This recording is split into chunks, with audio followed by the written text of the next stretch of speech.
Baikuna Pesa Wakina Iti Padana Namake Mingada Dhamma Warayanda Nibana Babagan Dhamadina Magina Mahabhyamina Yasido Saduti Sanyi Bhagatando Loka Nato Adetayi Nandita Tapadewi Tapatamari Taragan Tama Loka Hidadaya Dhammasaka Panamahi Ewa Metuda Ekantamaya Bhagava Paranadiyam Viharadi Devarane Megadaye Dandarago Bhagava Pesa Vekiye Baiku Amandedi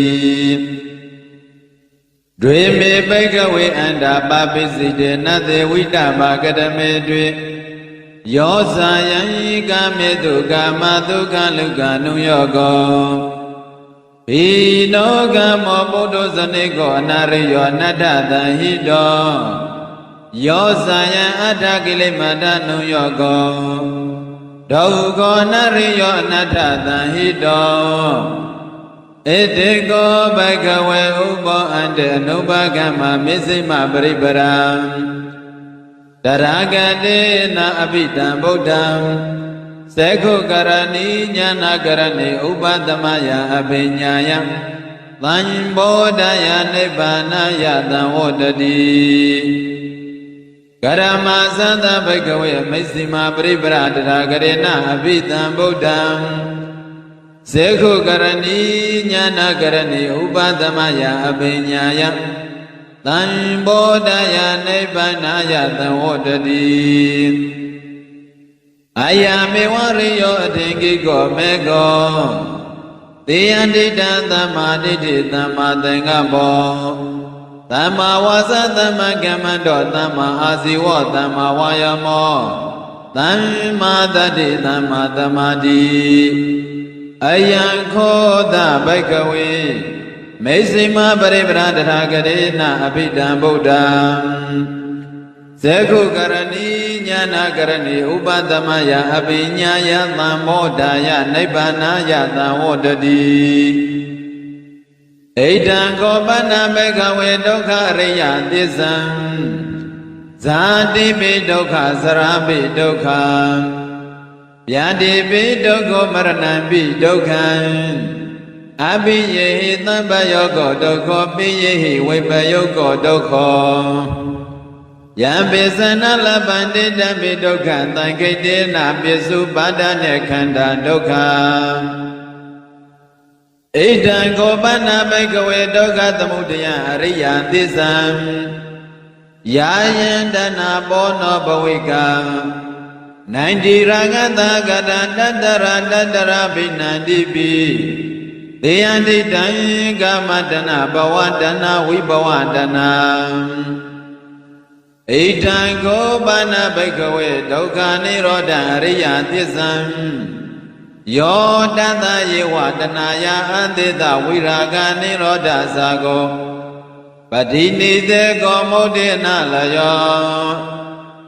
Idan Gopana Bhagawe Dukha Nirodha Kamini Paribhara Ariya Tisam Ayame Wariyo Dingigo Mego Diyandita Tamaditi Tamadangabo Tama Wasa Tama Gamado Tama Asiwo Tama Vayamo Tama Tadi Tama Tamadi Idan Dukha Riya Tisandi Me Bhagawe Bhaupi Nanuditu Dhamedu Sekho Uddabadi Jnana Uddabadi Jinya Uddabadi Visa Uddabadi Alago Uddabadi Dangopani Dukha Riya Tisam Parinya Dime Bhagawe Bhaupi Nanuditu Dhamedu Sekho Uddabadi Jnana Uddabadi Jinya Uddabadi Visa Uddabadi Alago Uddabadi Dango Panita Dukha Riya Tisam Parinya Dime Bhagawe ဘောဘေအနန္နုတေတုဓမ္မေတုစေကွန်ဥဒ္ဒပါရိညာဏဥဒ္ဒပါတိယိညာဥဒ္ဒပါတိဝိဇ္ဇာဥဒ္ဒပါတိအာလကောဥဒ္ဒပါတိဧတံဒုက္ခသမုဒယအရိယသစ္စာတိမေဘိက္ခဝေဘောဘေနန္နုတေတုဓမ္မေတုစေကွန်ဥဒ္ဒပါတိညာဏဥဒ္ဒပါတိယိညာဥဒ္ဒပါတိဝိဇ္ဇာဥဒ္ဒပါတိအာလကောဥဒ္ဒပါတိ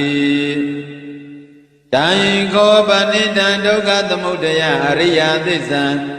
ပဟံတပန္တိမေဘိက္ခဝေဘောဘေအနန္နုတေတုဓမ္မေတုစေကွန်ဥဒ္ဒပါတိညာဏဥဒ္ဒပါတိ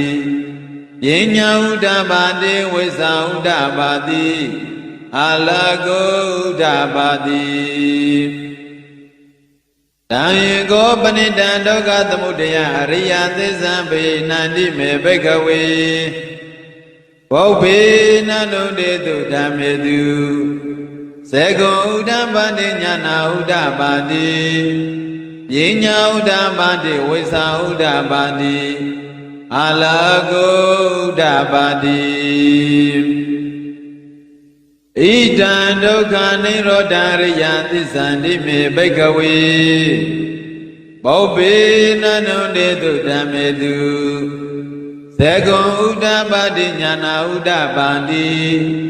ယိညာဥဒ္ဒပါတိဝိဇ္ဇာဥဒ္ဒပါတိအာလကောဥဒ္ဒပါတိတံကောပဏိတံဒုက္ခနိရောဓအရိယသစ္စာဘာတပန္တိမေဘိက္ခဝေဘောဘေနန္နုတေတုဓမ္မေတုစေကွန်ဥဒ္ဒပါတိညာဏဥဒ္ဒပါတိယိညာဥဒ္ဒပါတိဝိဇ္ဇာဥဒ္ဒပါတိအာလကောဥဒ္ဒပါတိ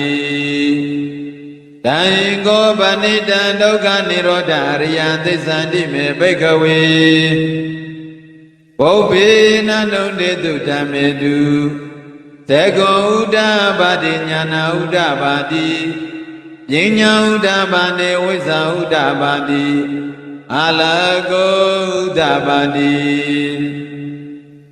ဣဒံဒုက္ခနိရောဓဂ ामि နိပရိပရာအရိယသစ္စာတိမေဘိက္ခဝေဘောဘေနန္နုတေတုဓမ္မေတုစေကွန်ဥဒ္ဒပါတိညာဏဥဒ္ဒပါတိယိညာဥဒ္ဒပါတိဝိဇ္ဇာဥဒ္ဒပါတိအာလကောဥဒ္ဒပါတိတံကောပဏိတံဒုက္ခနိရောဓဂ ामि နိပရိပရာအရိယသစ္စာဘာဝေတပန္တိမေဘိက္ခဝေဘောဘေအနန္နုတေတုဓမ္မေတုစေကွန်ဥဒ္ဒပါတိညာဏဥဒ္ဒပါတိယိညာဥဒ္ဒပါတိဝိဇ္ဇာဥဒ္ဒပါတိအာလကောဥဒ္ဒပါတိတံကောပဏိတံဒုက္ခနိရောဓဂ ामि နိပရိပါရံအရိယသစ္စာဘာဝိတပန္တိမေဘိက္ခဝေဘောဘေအနန္နုတေတုဓမ္မေတုစေကွန်ဥဒ္ဒပါတိညာဏဥဒ္ဒပါတိယိညာဥဒ္ဒပါတိဝိဇ္ဇာဥဒ္ဒပါတိအာလကောဥဒ္ဒပါတိယာဝကိဝိဇ္ဇမေဘိက္ခဝေဣမေတုသရုတောရိယသစ္စေတုဧဝံတိပရိဝတ္တံဒွါသတ္တကာရယထာဗုဒ္ဓညာနာတတနံနာတုဝိသုဒ္ဓံအဟောတိနေဝတဟံဘိက္ခဝေသတ္တေဝကေလောကေသမာရကေသဗ္ဗမဏကေသတ္တမနဗြဟ္မဏိယပဇာသတ္တေဝမနုဿာယအနုတ္တရံသမသံဘောတိအဘိသံဘောတိပိစညာတိယတောဇမေဘိက္ခဝေဣမေတုသရုတောအရိယသိစေတုဧဝံတိပရိဝတ္တံဒွါတတကာရယထဗုဒ္ဓံညာနာတတနံသုဝိတုတ္တံအဟောတိအရဟံဘဂဝေသတ္တဝကေလောကေသမာရကေ Tha Vyamana Keta Tamana Vyamaniya Vasaya Tadewa Manodara Nodara Tamata Bodhi Abhita Bodhi Visanyati Nyani Sapana Medatana Udabadi Agoba Mena Vimodhyaya Mandi Yazadi Nati Dade Puna Bhavati Idamo Sabhagawa Adamana Bisa Vekiya Bhikkhu Bhagavato Pandita Abhinandundi Imadami Sabana Vyakaraniya Pinyane Ayata Mandokwinde Nyata Virasa Vimana Dhammaseko Udabadi Yanki Siddhamudaya Dhammanta Banda Nirodha Dhammanandi Bhavatandi Me Bana Bhagavata Dhammaseka Bhuma Deva Tandamanoda Vedo Yedha Bhagavata Paranadiya Eite Badane Mikadare Anudara Dhammaseka Bhavatandi Abadi Vadiya Dhammane Nawa Vyamane Nawa Dewi Nawa Mare Nawa Vyamu Nawa Kena Siwa Loka Dhamindi Bhumana Dewana Tanda Dudwa Sadhu Maharasika Dewa Tanda Manoda Vedo Yedha Bhagavata Paranadiya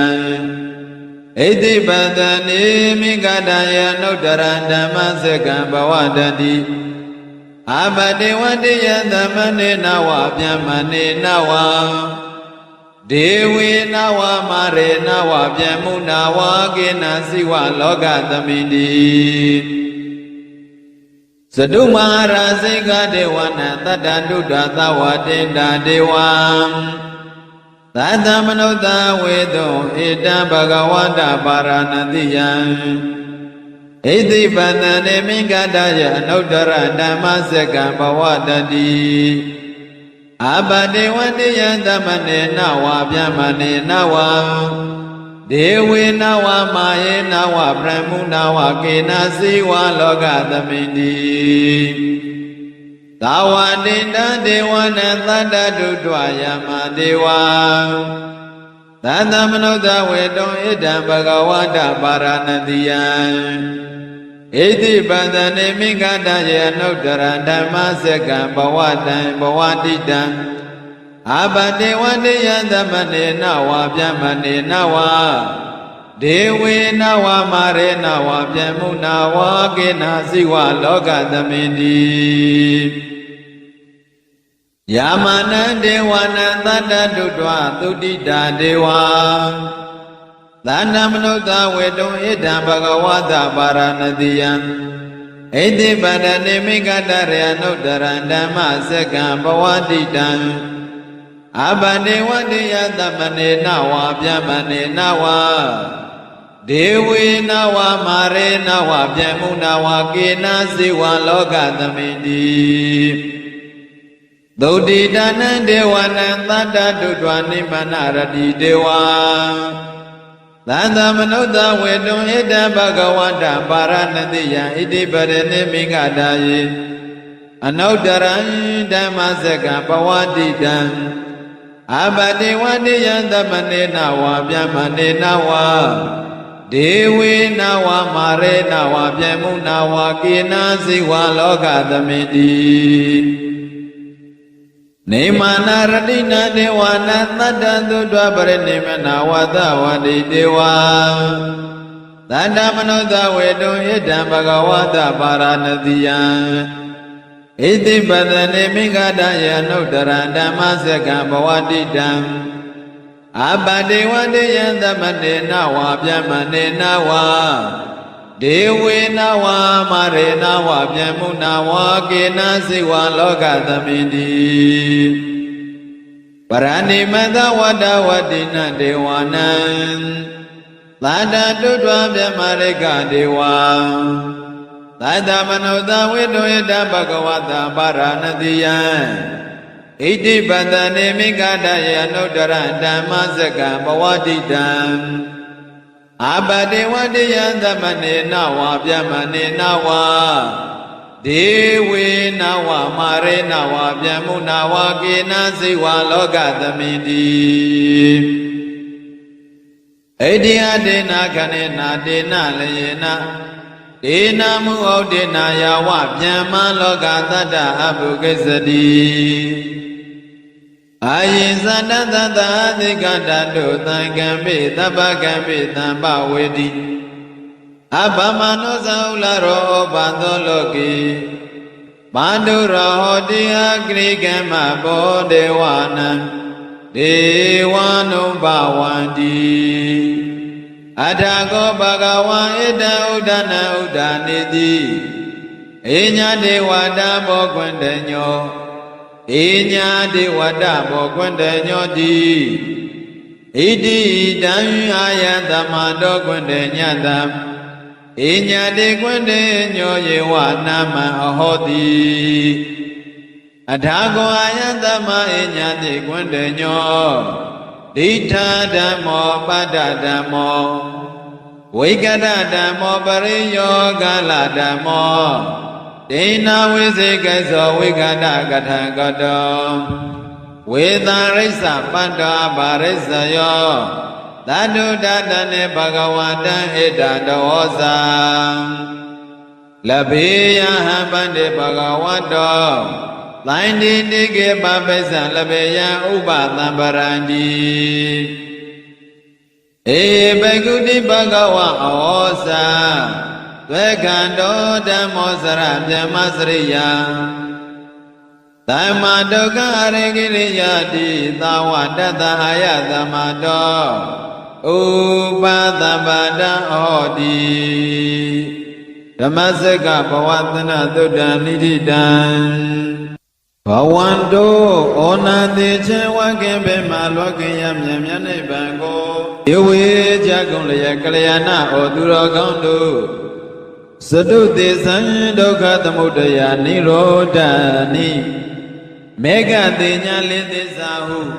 လွန်စွာခေခေတရားနာကိုပကသံတို့တင်မြုပ်ကောင်းစဉ်ကောင်းကင်နေလယထာကိတောထင်ရှားစွာဟောတော်မူတတ်သောလောကနာတို့လူနာပြမတတ္တဝါတို့၏ဒါရဂုံတို့၏ခေါ်လုံညတော်ကိုးစားမိကိုရလည်းဖြစ်တော်မူသောမြတ်စွာဘုရားသခင်ကိုရောမြတ်ကြီးသည်သမ္မဏိနာမကိသုံးတိုင်းဘုဒ္ဓကျော်စနန္တိသမ္ပရိအမိရှိသောမဟာဗျမယေသံဟုံကြောင့်တောက်တောက်ထင်လျက်မြတ်သောမြတ်မမင်းကြီးသည်ယာစီတော်သုဒ္ဓမဟာမြေဥစ္စာကိုဟောပြစိငါပြေတာညွတ်တကျုံထားတောင်းပန်အပ်သည်ဖြစ်၍ဣတိပဒနာနာမကိဘယပြည့်စေကဗုဒ္ဓအရိဒံသခင်တေအချင်းသူမြတော်ခေါင်းခင်တေမစင်တရားပြန်ကြွတော်မူရာဖြစ်သောပြောပနိဣတိပဒနာအမိရှိသောမင်္ဂရာယေသကကပင်တော်အလွာကင်းဝေးရန်ဘေဘေပိယပြည်တဲ့လို့ကြောင့်မင်္ဂရာဟုံယောကုံမြန်ကျိုးအင်ကနံတော်ကြီး၌ပိဿဝေကိနံဘဂုပိဿဝေကိနံဘဂုနံကောတေညာနေဝပမဟာနံထေမွာအတ္တစိပတ္တိယဟုနာမပွေချီဝေကိတခင်ထေအချင်းငါဟုတို့အားနိဗ္ဗာန်ပါပကံဩနာတိဒုက္ခပိမကင်းဝေးရမမြတ်နိဗ္ဗာန်သို့ဧကံဆက်ဆက်ရောက်စေတထသောဓမ္မဝရံနလူပြမစုချင်ရေးပဲစေခြင်းတငါသတ္တသင်ခြင်းမရတွဲလောက်အောင်လွန်စားမုံမမေဖို့သွလတရားမွန်းတော်အမှန်အစေဘေးမြဲဖြစ်တော်တရားထူးလေးဖြစ်ပေတတ်သောယန္ဓမ္မစကံသုံးဖို့တေသနံကြဘောဇောအချင်းဓမ္မစကြတရားတော်များကိုအတေတည်ရွှေဉဏ်ကွီးမြင်လျက်တရားဥဟောတော်မူလေပြီလာမတေဝေအလုံးစုံသောသမုဒိနာဥပုပ္ပုဒ္ဓေဝိသုဒ္ဓေနာအပေါင်းတို့သည် နိုင်တီတံလွန်စားဆုံးမဲ့လောလာနေတဲ့အတော်သဗ္ဗသမ္ပရိတာရကံသန္တာပစ္စုပန်လောကောလောကီနလိဖြင့်ညင်အစင်းစင်တို့ကိုအဘိတံစေထသောတန်ဓမ္မစကံသုံးတိုင်ပုံသူလမ်းလူပြမသုံးလွာလောလံထောဓမ္မစကြတရားတော်များကိုဟေကျေစုတခင်ထောအရှင်သွင်းသေးညွှန်ပြဩဝါဒဖြင့်နေကြကုန်လေမိတ်ဆွေအပေါင်းဩသူတော်ကောင်းတို့မယံအမှန်လေးချေတရားနာကိုတရားနယ်ကိုမျက်မှောက်ထင်ထင်အိမ်မဲတွင်မြင်မမြင်ရသမှုအကြောင်းကျိုးဆောင်ယခုတိုင်းသံတရားမှတခြားခြားလေးကမြုပ်နေကြရတဲ့ဒုက္ခသစ္စာကျွန်ုပ်ဒုက္ခကောင်ကျွန်ုပ်တို့သည်မေဃဗလဒုက္ခတရားပစ္စငါအင်းတေအရှင်တော်ကဲ့သို့စိတ်တင်ညွှန်ရှင်မေဖို့ယရဏမြတ်ရှင်သာကိုကောင်းစွာရကြခြင်းအကျိုးငါပါဏမံကပကပသင်္ချအလွန်ကြာမတခါတနေ့နာယပေမို့အကြောင်းပြု၍ယခုတေချာညီညာပြပြကောင်းစွာညွတ်တွားရောဖြတည်စီကြပါကုန်စို့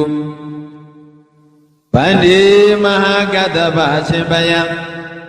မေဘယံတပိတောအနန္တတိဘဂဝန္တောမြတ်စွာဘုရား၏အထံတော်မှာဧဝံဤသောသုဒ္ဓနာကြာမတလယပါသည်ဧကံသမယံအခတဝနဘဂဝါမြတ်စွာဘုရားသည်ဗာရာဏသီယံဗာရာဏသီပြည်အနိဖြစ်သောဣတိပတနေဣတိပတနာအမိယတော်မိဂရာယေသာသမင်တော်အပေမေမေယဖြစ်တော်မိဂရာဟောရကုံတာမောအင်ချင်းတို့၌ဝိဟာရတိတရင်သုံးနေတော်မူ၏တတရတောအခ၌ဘဂဝါမြတ်စွာဘုရားသည်ပြေဇဝေကိယေပြေဇဝေကိအမိจิตတော်ဘိက္ခုယဟန်တော်တို့ကိုအမန္တိတိမိန်တော်မူပြီဘိက္ခဝေယဟန်တော်တွင်နပကုံသောဣမေအန္တဤအစုအဖို့တို့ကိုဘာပိစိတေနာယတိယဟံအဖြစ်သောကာယောကဲ့သို့သည်နတိဝိတ္တပမမိဝေထိုက်ကုန်တွေနှမျိုးတို့ဟုသည်ကရမေအဘိသောနေဟုမူကားဟိနောရောက်ညံသောကံမောယွာနေဖြစ်သောဝါယွာနေသူတို့၏ဥစ္စာဖြစ်သောဘုဒ္ဓဇနိကောဘုဒ္ဓစေလူအပေါင်းသည်အလျက်ကျက်ကြရသောအနာရိယံကိလေသာတို့မှမကွေးမကွာသဖြင့်မတန်ချင်းမစင်ကြသောဝါရိယတို့၏ဥစ္စာမဟုတ်သောအနတ္ထတံဟိတောစီးပွားနဲ့မဆခြင်းသောကာမေတုဝန္တောအယုကာမဂုံတို့၌ယောစာယံကာမဒုက္ခလိကနုယောကောအကျင့်ကိသောကိလေသာကာမနှင့်ရှင်သောချမ်းသာကိုအဖိုင်ဖန်အားထုတ်ရခြင်းသည်၎င်းဒုက္ခဆင်းရဲကြောင့်ဖြစ်သောအနာရိယောကိလေသာတို့မှမကွေမကွာသဖြင့်မသိချင်းမစင်ကြသောဝါရိယတို့၏ဥစ္စာမဟုတ်သောအနတ္ထတံဟိတောစီးပွားနှင့်မချင်းသောယောစာယံအတ္တကိလေမထနုယောကောအချင်းကေသောဤခန္ဓာကိုပင်ပန်းကြောင်းအချင်းကိုအဖန်ဖန်အားထုတ်ကြပါသည်တည်းဘိက္ခဝေယဟန်တော်ဥပောနပကုံတို့ဣတေအန္တေအဘောအစုတော်ကိုနုပကံမှာမကရောက်ကြမူ၍တထာဂတိငါဖယားခြင်းသည်အဘိဓမ္ဗုဒ္ဓထောထွန်း၍တည်တော်မူအပ်ပြီးသောမိတ်စီမအလဲလာဖြစ်သောပရိပါရအခြင်းသည်သေခုကရဏီပညာသေခုပြုနိုင်၏ညာနာကရဏီအသိဉာဏ်ဉာဏ်ကိုပြုနိုင်၏ဥပဒမယကိလေသာတို့၏ညီအေခြင်းငါဝါဥပတိတိနိဗ္ဗာန်တော်ငါအภิညာယသစ္စာလေးပါးကိုထောထွင်း၍သိခြင်းငါ သမ္မောဒယသစ္စာလေးပါးကိုကောင်းစွာသိခြင်းကနိဗ္ဗာန်ယနိဗ္ဗာန်အကျိုးငါသံဝတ္တန္တိဖြစ်၏ဘိက္ခဝေယဟန်တော်တထကရေနာမြတ်စွာဘုရားသည်အဘိဓမ္ဗုဒ္ဓထိုးထွန်းရဲ့သိအာပြီသောမေစီမောအလင်းအလားဖြစ်သောယပရိပါခြင်းမြတ်သည်ယံမေစီမပရိပရအခြင်းမေစီမပရိပရအခြင်းမြတ်သည်စေကုကရဏီပညာမျက်စိကိုပြုနိုင်ညာနာကရဏီအသိဉာဏ်ကိုပြုနိုင်ဥပသမယကိလေသာတို့၏ညင်းငယ်ခြင်းငါအဘိညာယသစ္စာလေးပါးကိုထိုးထွင်းရသိခြင်းငါ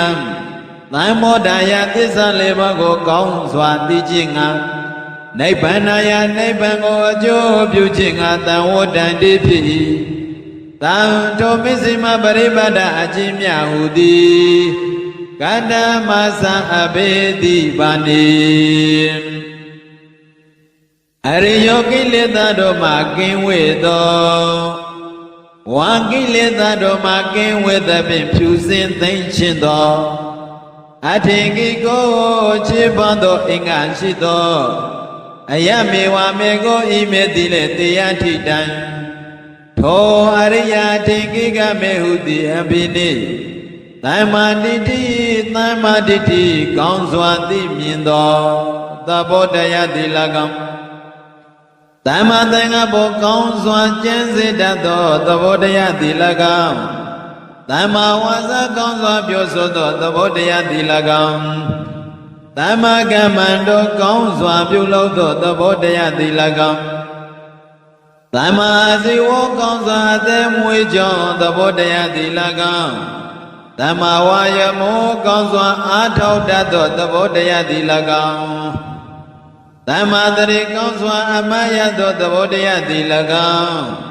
သမ္မာသမာဓိကောင်းစွာစိတ်ကိုထားကြောင်းဖြစ်သောသဘောတရားတိ၎င်းဘိက္ခဝေယဟန်တို့ကတေနမြတ်စွာဘုရားတိတထာကတေနမြတ်စွာဘုရားသည်အဘိဓမ္ဗုဒ္ဓိယထိုထွန်းရသိပြရသောမေစီမယလေးလဖြစ်သောပရိပရာအကျင့်သည်ယံမျက်စိမပရိပရာအကျင့်မျက်စိမပရိပရာအကျင့်မြတ်သည်စေကုကရဏီပညာစေစီကိုသိနေပြုနိုင်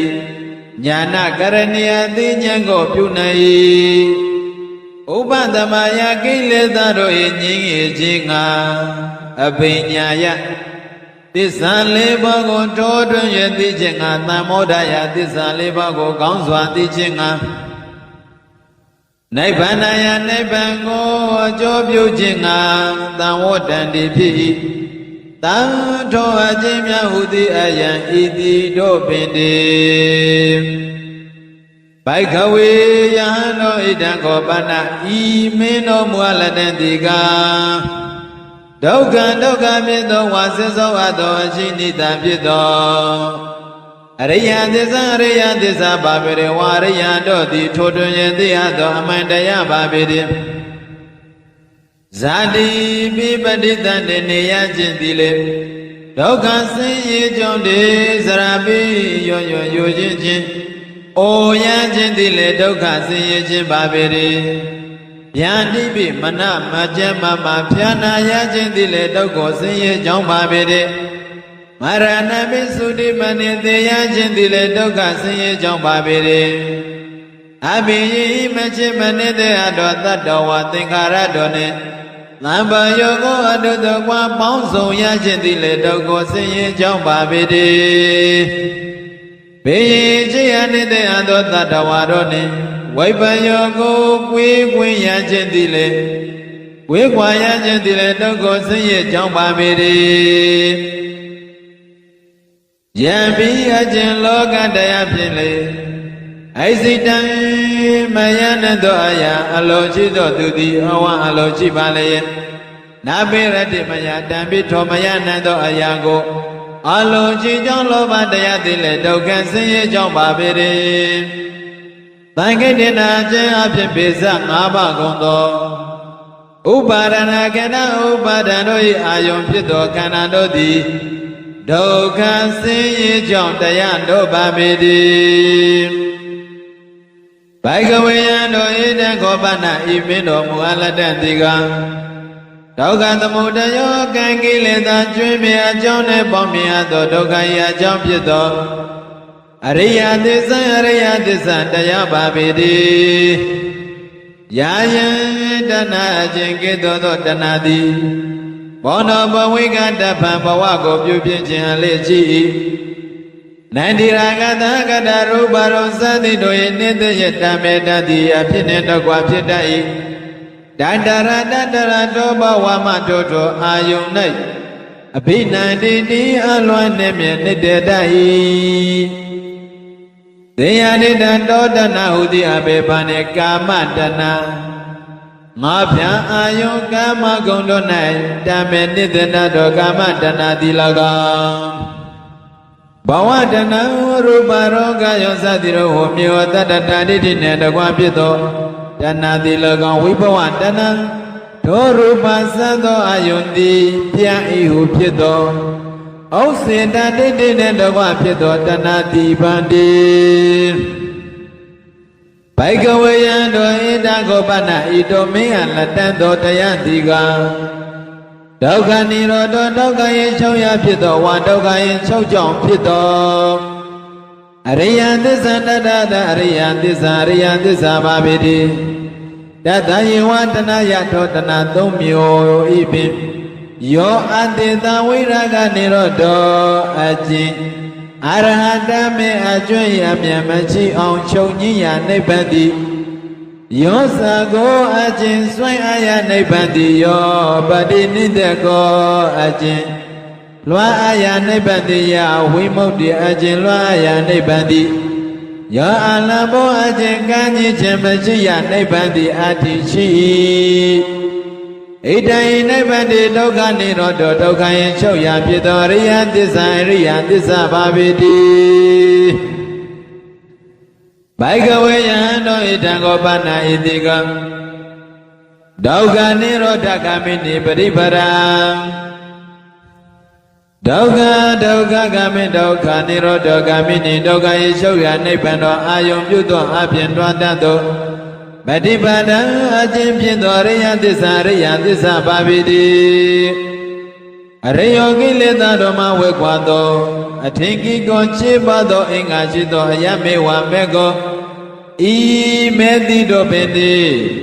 တေယံဒိဋ္ဌံတောအရိယဤအထအင်္ဂမေဟုတိအဘေဘာနိသမ္မာဒိဋ္ဌိကောင်းစွာသိမြင်တတ်သောသဘောတရားသည်၎င်းသမ္မာသင်္ကပ္ပကောင်းစွာကျင့်စေတတ်သောသဘောတရားသည်၎င်းသမ္မာဝါစာကောင်းစွာပြောဆိုကြောင့်ဖြစ်သောသဘောတရားသည်၎င်းသမ္မာကမ္မန္တောကောင်းစွာပြုလုပ်သောသဘောတရားသည်၎င်းသမ္မာအာဇီဝကောင်းစွာအသက်မွေးကြောင်းသဘောတရားသည်၎င်းသမ္မာဝါယောကောင်းစွာအထောက်သောသဘောတရားသည်၎င်းသမ္မာတတိကောင်းစွာမာယတသောသဘောတရားသည်၎င်းသမ္မာသမာဓိကောင်းစွာထောထွန်း၍သိကြောင်းဖြစ်သောသဘောတရားသည်၎င်းဘိကဝေယံတို့ဣတံဣတရားတို့သည်ဒုက္ခဖြစ်သောအရိယသစ္စာပါပေတိဣတိသောမေငါ၏ဝါငါဖျားသည်ပုပ္ပေရှိ၌အနန္တုတေတုတသိစကမကြာအဘုကုံသောဓမ္မေတုသစ္စာလေးပါးတရားတော်၌စက္ကုဉာဏ်စက္ကုယဥဒ္ဓပါတိထင်ရှားဖြစ်ပြီးဉာဏ်တိတသောဉာဏ်တိဥဒ္ဓပါတိထင်ရှားဖြစ်ပြီးပညာဖြာအပြင်တိတသောပညာတိဥဒ္ဓပါတိထင်ရှားဖြစ်ပြီးဝိဇ္ဇာယတောတယတိတသောဉာဏ်ဝိဇ္ဇာတိလည်းဥဒ္ဓပါတိထင်ရှားဖြစ်ပြီးအလကောဉာဏ်လေးရောက်နေလေဥဒ္ဓပါတိထင်ရှားဖြစ်ပြီးဘိကဝေယံတို့ဒုက္ခဖြစ်သောတံဣတရိယသစ္စာတော်ကဲ့သို့အရိယသစ္စာကိုပရိညာပန်းချ၍သိတဲ့သိတတ်၏ဣတိသောမေငါ၏ဝါငါသည်ပုပ္ပေရှိ၌အနန္တုတေတုသစ္စာကမကြာဘူးအကုန်သောဓမ္မေသောသစ္စာလေးပါးဇရာတော်၌ ကုဉာဏ်စကုတေဥဒ္ဓပါတိထင်ကြဖြစ်ပြီးဉာဏ်သိတတ်သောဉာဏ်တေဥဒ္ဓပါတိထင်ကြဖြစ်ပြီးပညာအပြားအဖြင့်သိတတ်သောပညာတေဥဒ္ဓပါတိထင်ကြဖြစ်ပြီးဝိဇ္ဇာတော်တွင်သိတတ်သောဝိဇ္ဇာဉာဏ်သည်လေဥဒ္ဓပါတိထင်ကြဖြစ်ပြီးအာလကောဉာဏ်လင်းရောင်သည်လေဥဒ္ဓပါတိထင်ကြဖြစ်ပြီးဘိကဝေယံတို့ဒုက္ခဖြစ်သောတံဣဒံအရိယသစ္စာထိုကင်းသောအရိယသစ္စာကိုပရိညာဏပိုင်းခြား၍သိအပ်ပြီးဣတိဤသို့မေငါဧဝငါသည်ပုပ္ပေချိနံနောအနန္တုတေတုသစ္စိဇာကမကြာဘုရားကုံသောဓမ္မေသောသစ္စာလက်ဖတရားတော်၌ဇကုဉာဏ်ဇကုတေဥဒ္ဓပါတိထင်ကြဖြစ်ပြီးဉာဏ်သိတတ်ကုန်သောဉာဏ်သည်လေဥဒ္ဓပါတိထင်ကြဖြစ်ပြီးပညာအပြအဖြင့်သိတတ်သောပညာသည်လေဥဒ္ဓပါတိထင်ကြဖြစ်ပြီးဝိဇ္ဇာတော်တွင်သိတတ်သောဝိဇ္ဇာသည်လေဥဒ္ဓပါတိထင်ကြဖြစ်ပြီးအာလကောဉာဏ်ရောအလင်းသည်လေဥဒ္ဓပါတိထင်ကြဖြစ်ပြီးဘိကဝေယံတို့ဣဒံဓမ္မစတံဤသဘောတရားသည်ဒုက္ခသမုဒယံဒုက္ခယယသေယသစ္စာရိယသစ္စာပါပိတိမေငါယဝငါတိပုပ္ပေရှင်နာနန္ဒုတေတုတသိဇကမကြာဘုရားကောင်းသောဓမ္မေတုသစ္စာလေးပါးတရားတော်၌ဇကုဉာဏ်ဇကုတိဥဒ္ဓပါတိထင်ကြဖြစ်ဉာဏ်တိတသောဉာဏ်နှင့်ဥဒ္ဓပါတိထင်ကြဖြစ်ပြီးပညာအပြားအဖြစ်တိတသောပညာသည်ဥဒ္ဓပါတိထင်ကြဖြစ်ပြီးဝိဇ္ဇာယံတောတောယတိတသောဝိဇ္ဇာသည်လည်းဥဒ္ဓပါတိထင်ကြဖြစ်ပြီးအာလောကောဉာဏ်ဤအလေးရောင်သည်လည်းဥဒ္ဓပါတိထင်ကြဖြစ်ပြီး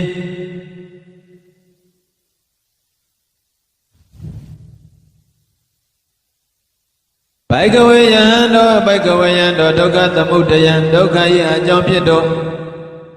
တန်ဤတန်ရရိယသစ္စာယရိယသစ္စာကိုပကပဟာတပံပေထိုက်၏ဣတိသောမေငါဤငါတိပုပ္ပေရှိနာအနန္တုတေတုတဇင်ဇာကမကြဘုရားကုန်တဲ့တော်ဓမ္မေတုသစ္စာလေးပါးတရားတော်၌ဇကုဉာဏ်ဇကုတေဥဒ္ဓပါတိထင်ရှားဖြစ်ပြီးဉာဏ်သိတတ်သောဉာဏ်သည်ဥဒ္ဓပါတိထင်ရှားဖြစ်ပြီးပညာယအပြားအပြင်တိတတ်သောပညာသည်လည်းဥဒ္ဓပါတိထင်ရှားဖြစ်ပြီးဝိဇ္ဇာယထောတယတိတတ်သောဉာဏ်ဝိဇ္ဇာသည်လည်းဥဒ္ဓပါတိထင်ရှားဖြစ်ပြီးအာလကောဉာဏ်အလင်းရောသည်လည်းဥဒ္ဓပါတိထင်ရှားဖြစ်ပြီးဘိကဝေယံတို့ဒုက္ခသမုဒယဒုက္ခရဲ့အကြောင်းပြတံဣဒာရိယသစ္စာဒီသစ္စာတရားရိယသစ္စာကိုဗဟိနပြပိဣတိဤသို့မေငါဧဝငါတိပုပ္ပေချိနာအနန္တုတေတုတသိဇကမကြာဘုရားကုံတို့ဓမ္မေတုသစ္စာလေးပါးတရားတော်၌ဇကုဉာဏ်ဇကုတိဥဒ္ဓပါတိတင်ကြဖြစ်ပြီးဉာဏ်သိတတ်သောဉာဏ်သည်လည်းဥဒ္ဓပါတိတင်ကြဖြစ်ပြီးဘဂအပြာအဖြင့်သိတတ်သောပညာသည်လည်းဥပ္ပါတိတင်ကြဖြစ်ပြီးဝိဇ္ဇာယထိုတယသိတတ်သောဉာဏ်ဝိဇ္ဇံသည်ဥဒ္ဓပါတိထင်ကြဖြစ်ပြီးအလောကောဉာဏ်အလင်းရောင်သည်လည်းဥဒ္ဓပါတိထင်ကြဖြစ်ပြီးဘိကဝေယံတို့ဣတံသတ္တဣတရားသည်ဒုက္ခនិရောဓဒုက္ခ၏ချုပ်ရာဖြစ်သောအရိယသစ္စာအရိယသစ္စာပါပေ၏ဣတိဤသို့မေငါဧဝငါတိပုပ္ပေရှင်နာနန္ဒုတေသောတသိဇကမကြာဘုရားကုံသောဓမ္မေတုသစ္စာလေးပါးတရားတော်၌ဇကုဉာဏ်ဇကုတိဥဒ္ဓပါတိထင်ရှားဖြစ်ပြီးဉာဏ်တိတတ်သောဉာဏ်သည်လည်းဥဒ္ဓပါတိထင်ရှားဖြစ်ပြီးပညာယအပြားအပြင်တိတတ်သောပညာသည်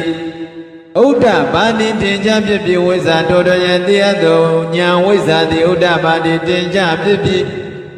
အာလကောဉာဏ်အလင်းရောင်သည်လည်းဥဒ္ဓပါတိထင်ရှားဖြစ်ပြီးဘိကဝေယံတို့ဒုက္ခនិရောဓဒုက္ခ၏ချုပ်ရာဖြစ်သောတဏိတာရိယသစ္စာယရိယသစ္စာကိုသိစိကရပမျက်မှောက်ပြုအားတပြုအားပြုမျက်မှောက်ပြုထိဣတိသောမေငါဧဝငါတိပုပ္ပေရှိနံအနန္တုတေတုသစ္စေသံဃမကြာဘုရားကုံတေတုဓမ္မေတုသစ္စာလေးပါးတရားတော်၌ Seku nyane udabade tenja pipi nyana titato nyati udabade tenja pipi pinya pya titato pinya dile udabade tenja pipi Waisa toto titato nya waisa dile udabade tenja pipi Alago nya leyon dile udabade tenja pipi Baikawe yando dukha nirodha dukha yechoya pitoda hidariya tissa Hariya tissa ko tissikata myama pyuha piti ito mengai wangati pubbeshina Nanu titu tissaka macha puha gonto dhammitu tissa lepa dayando nai Sekunya sekuti udapati tinja pipi nyana titato nyanti Udapati tenja pipi pinya ya apya apya titato pinya di udapati tenja pipi Waisa toto ya titato nya waisa dile udapati tenja pipi Alago nya leyon dile udapati tenja pipi Baikawe yando idandama sata itayanda bodhi Dukha nirodha kamini padipara dukkha Chonyiya pitariya tissa babidi Me ngai wangati pubbeshina nanu dedu tissaka macha puha bhundo Dhammito tissa leva dayado naseku nya seku de udapati tenja pipi Nyana titato nyandile udapati tenja pipi Pinyaya apya apya titato pinyati Udapati tenja pipi waisa Totwenye titato waisa nyandi Udapati tenja pipi Alago nyale yondile udapati tenja pipi Baikawe yando dukha nirodha kamini paripara Dukha yechonya jom pito Taidariya tissa yariya tissa ko Pawe tapa mimi tanane pise tayi wamwase tayi Iti ito me ngai wangati pubbeshina Anano titu tissaka macha puha gonto dhammito tissa lepa dayado nai Sekunya sekuti udapati tenja pipi Nyana titato nyane udapati tenja pipi pinya apya apya tito pinya di udapati tenja pipi Waisa toto ya titato nya waisa dile udapati tenja pipi Alago nya leyon dile udapati tenja pipi Baikawe yando dukha nirodha kamini Dukha yechonya pitariya tissa doliretan Bawita pamimi taranai Phisi awa pwase abhi iti ito mengai wanga iti Pubbeshina nanu dedu tissaka macha puha gonto Dhammito tissa lepa dayado nai Sekunya sekuti udapati tenja pipi Nyana titato nyandile udapati tenja pipi Pinya apya apya titato pinya di udapati tenja pipi Waisa toto ya tito waisa nile udapati tenja pipi Alago nya leyon dile udapati tenja pipi Baikawe yando Yawa kiwinsa ajimya lauto kalabado menga isrudu leba gondo Imedoriya tisido yariya tisaro na iwan hito Ibare wada tisanya kadanya api Tomba lebi api chito Dwadata karan Tasina bado ajinya chito yara buddha Mapau mapya omando nyana datana nyamindi Dowe dode alwa tenchin senjidile na ode mapite Baikawe yando Dawa domya lato kalabalo ahangati dade wake Auna pinga dana donele rekwa pito tamaraki Najamado itiya wata wadi nabi na abang nele rekwa pito Tabyama nage pyama nasina le takwa pito လောကေဩကတလောက၌၎င်းသတ္တမနဗျမဏိယသတ္တမနဗျမဏိယသာသနာတို့၏စံကျင်ပဲဖြစ်သောသမဏဗျမဏမကောင်းမုံတို့ကိုညည်းစေပြီးသောသမဏမကောင်းမုံတို့ကိုမျိုးပြီးသမဏတို့နဲ့လည်းတော့ကွာဖြစ်သောသာဒေဝမနောတယသမုဒ္ဒေနဟုသောမင်းကျွန်းသောသူတို့နဲ့လည်းတော့ကွာဖြစ်သောဘာဇာယတတဝါပေါင်းတို့၌၎င်းနှုတ်တရမိမိတည်းမြတ်သောတရားမရှိသောဝါမွေမြတ်ဆုံးဖြစ်သောသံမာသံဗုဒ္ဓမဖောက်မပြတ်အမှန်ကိုထိုးဆွမ်းနေခြင်းရှိသောအရဟတမေညာကိုဝါချိမွဲသောကောင်းမြတ်သောအရဟတမေညာကိုအဘိဓမ္မုဒ္ဒံထိုးထွန်း၍သိပြီးဣတိဟိသောနေဝပိစညာတိဝန်ခံတော်မူခဲ့ပြီဘိကဝေယံတော်ယဝကောအကျဉ်သောသဘောရှိသောယဝကောအကျဉ်သောသဘောရှိသောမင်္ဂယစရုတို့လည်းပါကုန်သောအိမေသောအရိယသစ္စာတို့ဤအရိယသစ္စာတို့၌ဧဝံဤသို့ဒေဝဒေဝတိယညာဏတတနာဒေဝဒေဝတိယညာဏတတနာပရိဝေဒံဉာဏ်သစ္စာနဲ့ကရဉာဏ်သစ္စာဉာဏ်သစ္စာဉာဏ်ကတကိစ္စဉာဏ်ကရဉာဏ်အပြင်ပัญចဝေတိတောဒွါတတသစေနဘသောအချမ်းမြင်မရှိသောယထာဘုဒ္ဓမပေါက်မှမြောက်မဲ့စွာတရားသော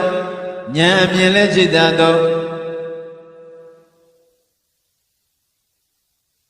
ဉာဏတတရဉာဏ်ကိုလည်းဟောဒီတိတော်မူပြီးဘဂဝေယံတော်အတ္တောဉာဏ်များမြင်သေးရစင်ကြရလေဖြစ်သောတောကာမနှုတ်နဲ့အဟံငါသည်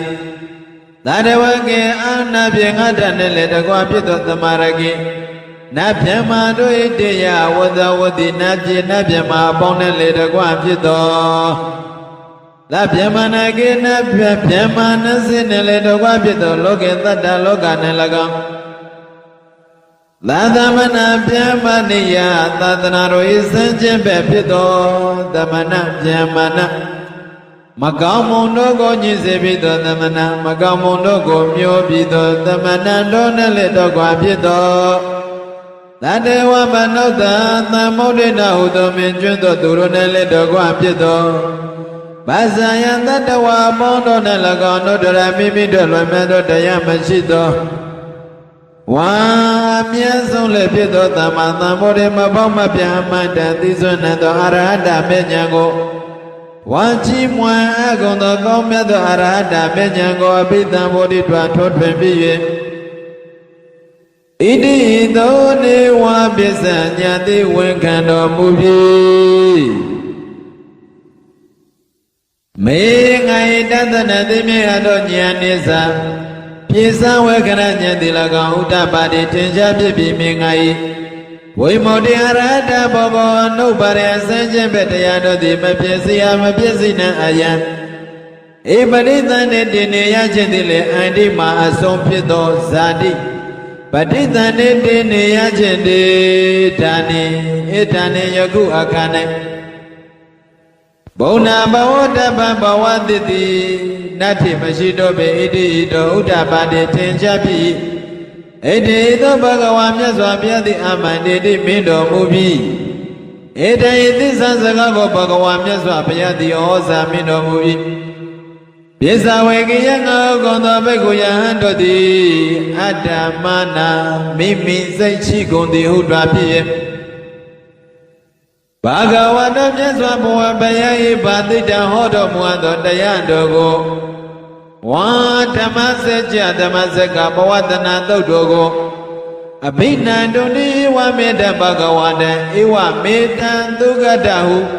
ကောင်းချီးပြောလျက်နေတဝမ်းမြောက်ကြကုန်ပြီဣတိသမဏဝေယကရိဇကရဏီယံဤကဓမ္မပဲတဲ့တို့ဓမ္မစကဘဝတနာသုတ်တော်ကိုပညာမနောတော်မူသောအာယတမကွန်းတွင်ညောအရှင်ကွန်းတဲ့ညဤဝိရဇကင်းသောအဘာယနိယဇသောမြူမရှိသောအဘာယစနိယကရာကမြုတေကင်းသောဝိမတေယံကင်းသောဒိဋ္ဌိဝိသိကိစ္စဟုသောညွတ်ကျွမရှိသောထ ဓမ္မစကုသစ္စာလေးပါးတရားကိုသိသောသောတာပတ္တိမေသောတာပတ္တိဉာဏ်မျက်စိတိဥဒ္ဒပါတိထင်ကြဖြစ်ပြီကိယပေတောသစ္စာလေးပါးတရားဖြစ်သောသောတာပတ္တိမေဉာဏ်မျက်စိတိအပေသောထင်ကြဖြစ်သည်ယံကိစေယမမတေအလုံးစုံမရှိသောတရားသည်သမုဒ္ဒယဓမ္မပြည့်ခြင်းသောဘောရှိ၏သဗ္ဗံအလုံးစုံသောတန်ထိုတရားမှန်သမျှတို့သည်နိရောဓဓမ္မချုပ်ကြီးရာဖြစ်သောတဘောရှိ၏ဣတိဤသောဥဒ္ဒပါတိထင်ကြဖြစ်ပြီဘာဂဝါတမြတ်စွာဘုရားသည်ဓမ္မစကြာကိုဘာဝတိကဖြစ်တော်မူအပ်ပြီးသည်ရှိသောဝါဟောတော်မူအပ်ပြီးသောဘုံမမြင်တဲ့ဖြစ်ကုန်သောဝါမြင်တဲ့ဆစ္ဆအယယနဲ့နေကြကုန်သောဒေဝနာတို့သည်သတ္တတံကိုနုသောအနုဿအမနုဿဝေတုံတဆင်းစကကြာတိစေကုန်ပြည့်၍ဝါကျွေးကြောကြကုန်ပြီ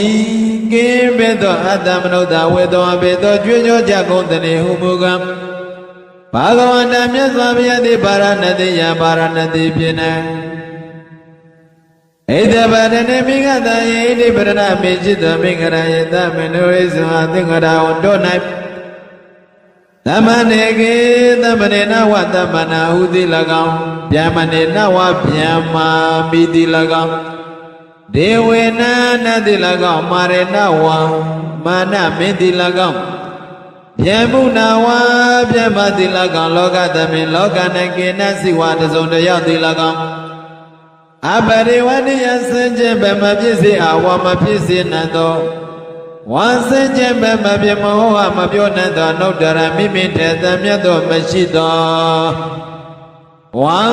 အမြတ်ဆုံးဖြစ်သောဣဒ္ဓဓမ္မဤဓမ္မစစ်ကြာကိုဘဝတိတံဖြစ်စေအပြီးဝါဟောတော်မူအပြီးဣတိသောသစိဇကံကြာတိစေအပြီးဝါကျွေးဆိုအကုန်ပြီဘုံမမြင်တဲ့မြေကုန်သောဒေဝနာတို့ရဲ့သတ္တံကျွေးဆိုတံကိုသုတ္တံကြရပြီ၍စတုမဟာရာစိကစတုမဟာရိပုံနဲ့နေကြကုန်သောဒေဝနာတို့သည်သရံတံကို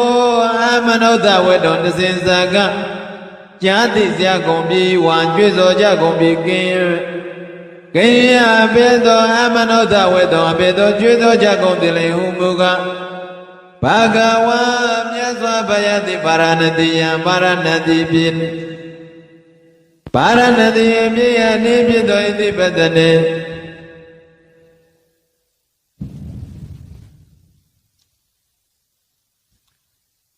သမဏေနဝါ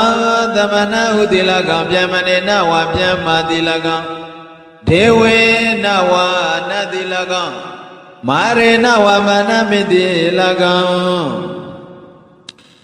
ဗျမုနာဝဗျမတိလကံလောကသမေလောက၌ကေနစိတစုံတယောက်သောသူတိလကံအပတိဝတ္တယစဉ္ကြံဘမဖြစ်စေမဖြစ်စေနံသောဝါစဉ္ကြံဘမဖြစ်မဟောအမပြောနံသောနုတ္တရမိမိထမြတ်သောတရားမရှိသောဝါအမြတ်ဆုံးဖြစ်သောဣဒ္ဓဓမ္မဤဓမ္မစကြာကိုဘဝတတိဖြစ်စေအဟောတော်မူအပ်ပြီဣတိသောသစိဇကကြားစေအကုန်ပြီဝံကြွေးကြော်အကုန်ပြီ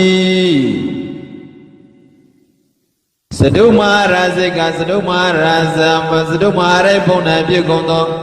ဒေဝနာနတေသတ္တကြွေးကြော်တံကိုသုတ္တံကြားရ၍